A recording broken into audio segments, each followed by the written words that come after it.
விஜய் பேசின அந்த வீடியோ அதில் மிக முக்கியமாக அந்த கடைசியாக சொன்ன வார்த்தை, உங்களுக்கு பழி வாங்கணும்னு ஒரு எண்ணம் இருந்துச்சுன்னா என்னைய பழி வாங்க, என் கூட இருக்கவங்களை பழி வாங்காதீங்க அப்படிங்கிற ஒரு வார்த்தையை சொல்றாரு. ஆக்சுவலா வந்து பாத்தீங்கன்னா தமிழக அரசு விஜய் தான் A1 அக்யூஸ்ட் அப்படின்னு டிக்ளேர் பண்ணல.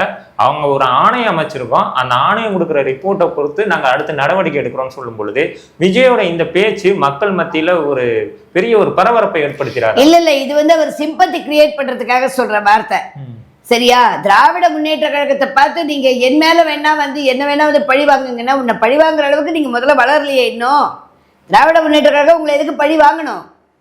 இல்ல மற்ற கட்சி எதுக்கு உங்களை பழி வாங்கணும்? நீங்க ஒரு அரசியல்ல வந்து அவங்க ஓட் பேங்கை கம்மி பண்ணி அதுல நீங்க பெருசா சாதனைகளை பண்ணி எல்லாம் வந்திருந்தீங்கன்னா அப்ப கூட சொல்லலாம்.